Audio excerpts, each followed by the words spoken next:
Yeah. So yeah.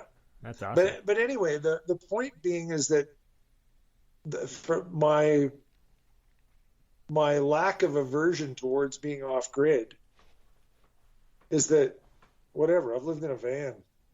Like, Yep. who cares? Yep. Right? And then we started glamping, I guess you could call it, although, well, maybe it wouldn't be glamping because there were never hookups Right. because we would go camp out in the bush. But later on in life, when we started getting some funds, at one point we had a choice between, we started a business and we had a choice between starting the business or living indoors and working for other people. And we Right. chose starting the business. Right. And we lived in a crawl space and up above the business for 2 years. And then Wow. when we did have some money, we bought a used tow behind RV, so that on Friday afternoon when we closed up our shop, we were going camping Right. in style. 6 foot It had ceilings, a hot baby. shower. Let's do this. You bet. So Yeah, you say exactly. you lived in a crawl space. So does that mean that you just spent all your time working and then just slept in your little crawl space because there's no point in hanging Yeah, out that's up there, all. or We what? just Yeah. slept in the crawl space. Yeah, Yeah. yeah, yeah. Spent all our time working, or we went outside. Right. Right. I mean, what one thing that and I know that I'm really weird this way, Simon, but one of the things that's strange about me is that I grew up without television, and when I got old enough to get one, I bought one, and then I couldn't handle watching it because it seemed like such a gigantic waste of time Yeah. because I hadn't been trained to sit in front of a box and stare at it. Right. And so I ended up taking the television, putting it back in the box that I bought it, like that it came in, and throwing an old shawl or blanket or something over top of it. It was a coffee table for a few years, and then I gave it away. hmm Um, Did you ever go to church and much? Because when you talk about being programmed to sit down and be still, that's where I got that program. Did you go to church a lot? oh, well, I did, yeah, but it's different than watching television, Right.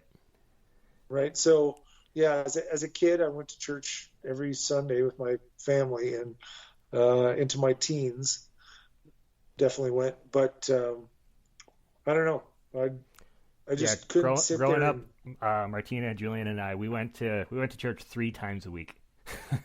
it was it was yeah, some fundamentalist stuff going on there.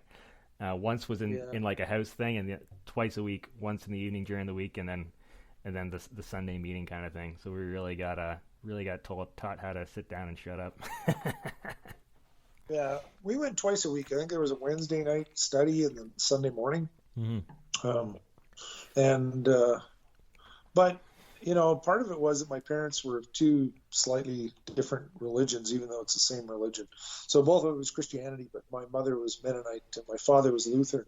hmm And I think if I had to choose a denomination from what I know of all of the Christian religions, it'd probably be the Lutherans. hmm The Lutherans are pretty realistic. They're very private in their Christianity, put it that way. Like, but they're very realistic in life. So, in general, and of course, individuals are different, but they very much seem to um, gauge the value of a man on how he interacts with his neighbors and how honest he is and that kind of stuff. Yeah.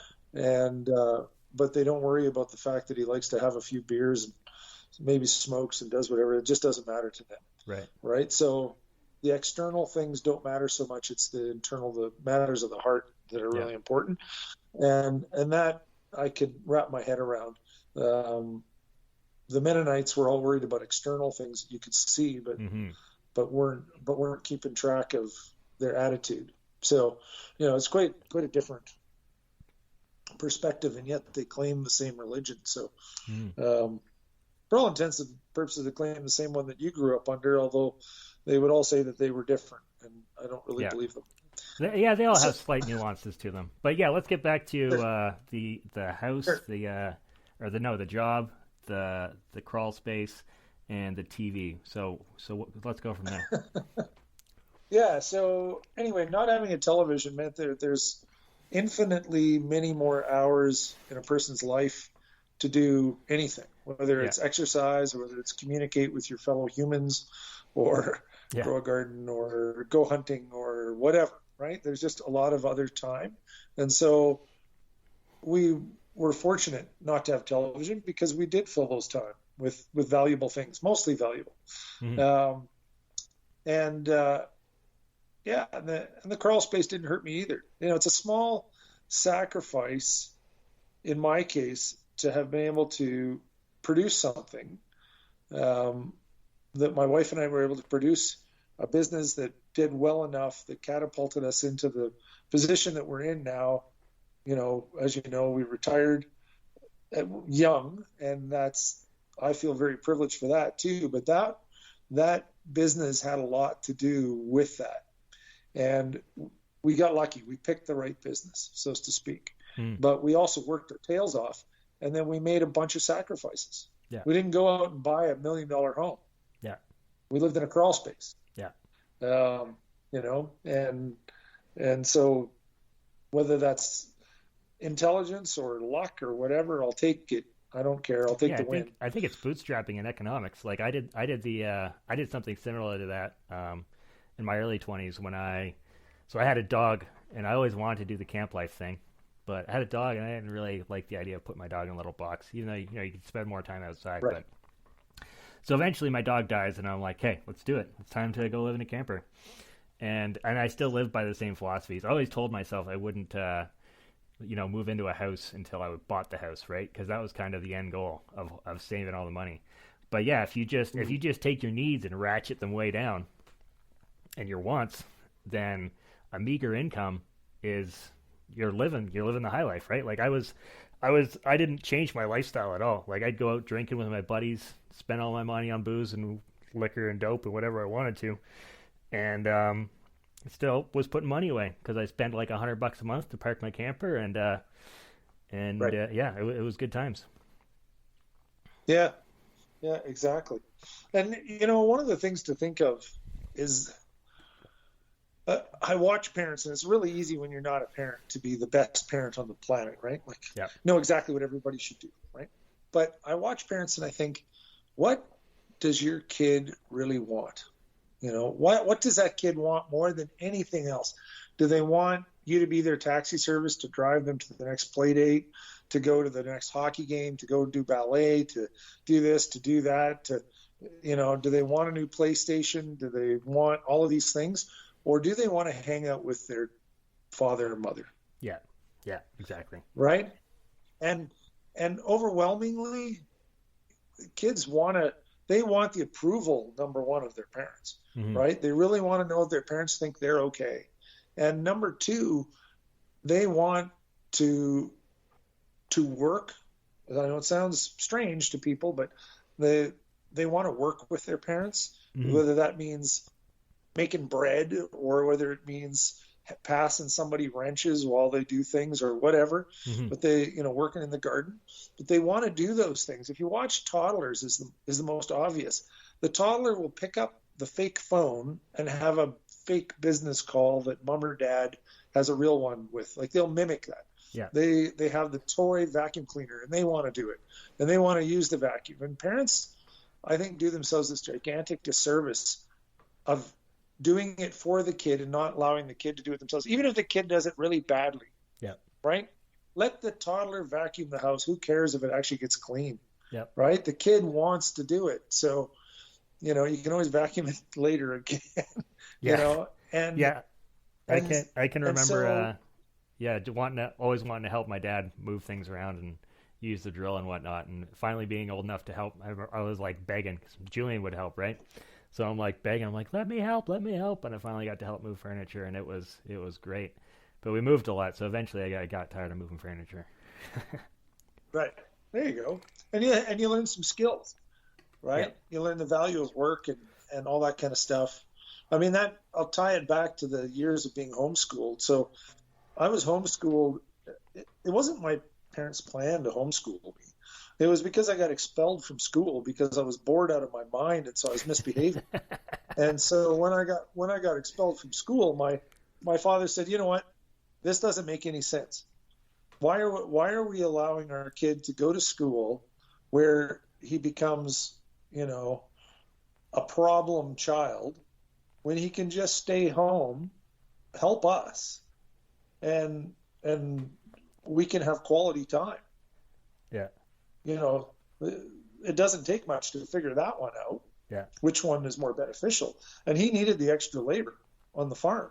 So at the age of 9, I was able to come back and start to run heavy machinery and do all sorts of stuff, right? I was super lucky. We lived rurally and we farmed big enough that there was that kind of stuff to do. So by the time I was 11 or 12, I had so many hours, I had tons of hours running heavy machinery that Dome Petroleum, which is a long gone oil company, needed guys to plow roads and pull riggers in and out of the mud to the drilling rigs. And my dad farmed out one of his big farm tractors and me at the age of 11 or 12 to the rig. Wow. And so I was working at the rigs and working 20-hour days, right? Oh my goodness. As a kid. Oh my goodness. I was just going to off that dirt bike fast. Yeah, I bet, eh? I was just going to chime in here and see what you think about like child labor laws, because I remember being in high school and being bored stiff and thinking about what a waste of like physical and intellectual capital is going on in the public school system. It's like, because they're pumping our brains. Oh, climate change is going to destroy us all. The world's got all these problems, but we've got you in a straitjacket called the public school system. And, once you're 18, right, figure it out. But I just felt like it was a waste of, potential to change things and get things done. And I feel like there should be, for kids who really want to do it, there should be some avenue to start, doing something valuable and useful and productive instead of just getting, another year of indoctrination. Well, absolutely. Kids are brilliant and they're sponges and they're full of ideas and imagination, right? Yeah. They haven't been beat down by the system yet. Yeah. To the point where they've quit thinking as free thinkers. And so, capitalizing on that is huge. But what's happened, and this is part of my libertarian, gist, is that what's happened is we've gone exactly the opposite direction. Laws have been put into place that don't allow farmers to hire their own kids until those kids are like 16 or 18 or some bloody thing, right? If you can't have your kid work on the farm until they're that age, forget it. They're not going to know how to work. Yeah. Right? What 16-year-old is like, dad's the coolest and I want to work with him, first time out of the gate. No. Yeah, you've kind of lost that idealization of your parents by that age.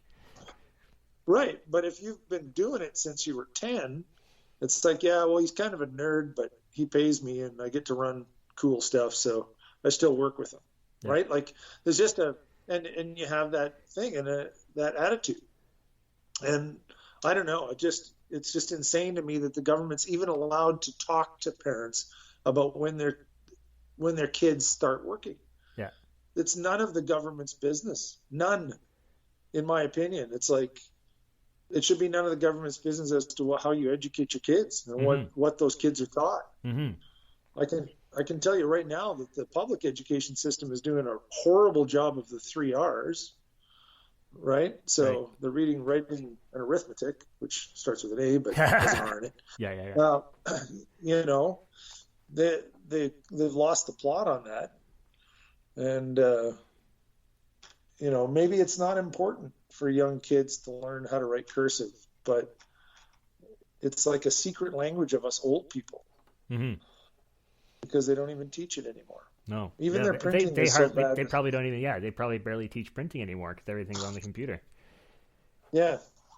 Yeah. When my wife was in university, there were, she was old as far as university age goes. And there were some young students there. I believe, I may have this wrong, but I think the young lady was from Asia. And she was terrified because she had to take a test where she had to use a pen. And she just had never really learned to write properly. But she made it to law school. Wow. Right? And she had done her schooling in Asia somewhere. done it, and everything was on the computer.